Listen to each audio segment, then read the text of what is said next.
اعوذ باللہ من الشیطان اللعین الرجیم بسم اللہ الرحمن الرحیم الحمد للہ الذی ہدانا لہذا وما كنا لنہتدی لولا ان ہدانا اللہ لقد جاءت رسول ربنا بالحق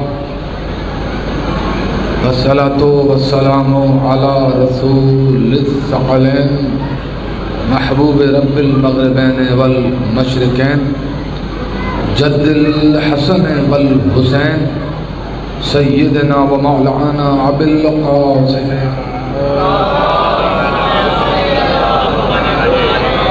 و اہل بیتہ الطیبین الطاہرین الغر المیامین المعصومین المظلومین ولعنۃ اللہ علی اعدائہم وغاصب حقوقہم اجمعین من یومنا ھذا الی قیام یوم الدین اما بعد فقد قال سبحانہ وتعالی فی کتابہ المبین و خطابہ المتین وهو اصدق القائلین وقولہ الحق بسم اللہ الرحمن الرحیم هو الذی بعث فی الامیین رسولا منہم یتلو علیہم آیاتہ ویزکیہم وَيُعَلِّمُهُمُ الْكِتَابَ وَالْحِكْمَةَ وَإِنْ كَانُوا مِنْ قَبْلُ لَفِي ضَلَالٍ مُبِينٍ باوجہ بلندر صلوات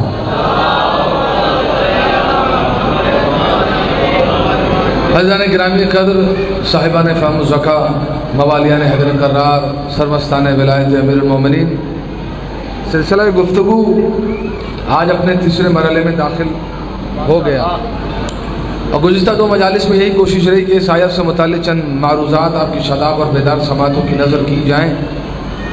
کل کی گفتگو اس مقام پر آ کر رک گئی تھی کہ پروردگار عالم نے ذات واجب کے ذریعے جو تبلیغ کا سلسلہ شروع کیا تو حق تبلیغ کا حق یہ تھا کہ رسالت مآب نے اپنے بعد جو جانشین آنے تھے ان کی عظمتوں کا تعارف کروایا، اور رسول چونکہ کائنات آدم و عالم میں رسول سے زیادہ عالم کوئی نہیں ہے، تو جو کسی کے دل میں پوشیدہ بات ہے رسول اس سے بھی واقف ہیں، آئندہ جو حالات درپیش ہوں گے رسول اس سے بھی واقف ہیں، کوئی زمانہ نگاہ مصطفیٰ سے پوشیدہ نہیں ہے۔ توجہات ہے نا؟ اب رسول کا کام تھا، اس لیے رسول نے جب تبلیغ کا سلسلہ شروع کیا تو یہ آیتیں تو بعد میں پڑھے گا، تزکیہ نفس تو بعد میں کرے گا، کتاب و حکمت کی تعلیم تو بعد میں دے گا۔ رسول نے سب سے پہلے اپنے آپ کو صادق و امین منوایا، اور کتنا کمال تھا اس بت زدہ معاشرے میں اپنی شخصیت کو منوانا کہ جو کئی سو سال سے بتوں کی پرستش کرتے آ رہے تھے، انہیں سجدہ کرتے آ رہے تھے، عبادتیں کرتے آ رہے تھے، اس معاشرے میں رسول اپنے آپ کو صادق و امین منوا رہا ہے۔ توجہ ہے نا؟ اب جب تبلیغ کا آغاز ہوا تو رسول نے کہا کہ قولوا لا الہ الا اللہ تفلحوا، دیکھو صرف کلمہ توحید کا اقرار کرو اور فلاح پا جاؤ۔ تو اگر میں بزم رسالت میں ہوتا ہاتھوں کو جوڑ کر دست سوال بلند کرتا، یا رسول اللہ یہ جس کے لیے آپ نے یہ پیغام جاری کیا کہ آؤ کلمہ توحید کا اقرار کرو اور فلاح پا جاؤ، تو ابھی اس نے کوئی کار خیر انجام نہیں دیا، حقوق العباد کا خیال نہیں رکھا، ابھی تو اسلام کے الف سے بھی واقف نہیں ہے، یہ تو بتوں کے آگے سجدہ کرتا رہا۔ آپ کہہ رہے ہیں قولوا لا الہ الا اللہ تفلحوا، فلاح پا جاؤ۔ اب اگر اس قول کے بعد اقرار توحید کرتا اور کرنے کے بعد فوراً مر جاتا تو نجات یقینی تھی۔ دیکھیں سر پھر میں لالو میرے ساتھ سفر کریں، نتیجہ انشاءاللہ بہت خوبصورت آپ کے سامنے رکھوں گا۔ سجاد بھائی اگر اقرار توحید کے فوراً بعد مر جاتا تو نجات یقینی تھی، اس لیے کہ رسول کہہ رہے تھے کہ قولوا لا الہ الا اللہ تفلحوا، صرف کلمہ توحید کو زبان پہ جاری کرو اور مر جاؤ۔ تو بت زدہ معاشرہ 40 70 سال 80 سال بتوں کے آگے سجدہ ریز رہے، رسول نے تمام لرزشوں کو فراموش کر کے، تمام خطاؤں کو نظر انداز کر کے کہا کہ صرف توحید کا اقرار کرو، توحید کا۔ تو اسلام کی تبلیغ کا آغاز عقیدہ توحید سے ہوا۔ اب اگر مر جاتے نجات یقینی تھی، لیکن نہیں مرے، سلسلہ آگے بڑھا، حق کے تبلیغ آگے بڑھا۔ اب آیا حکم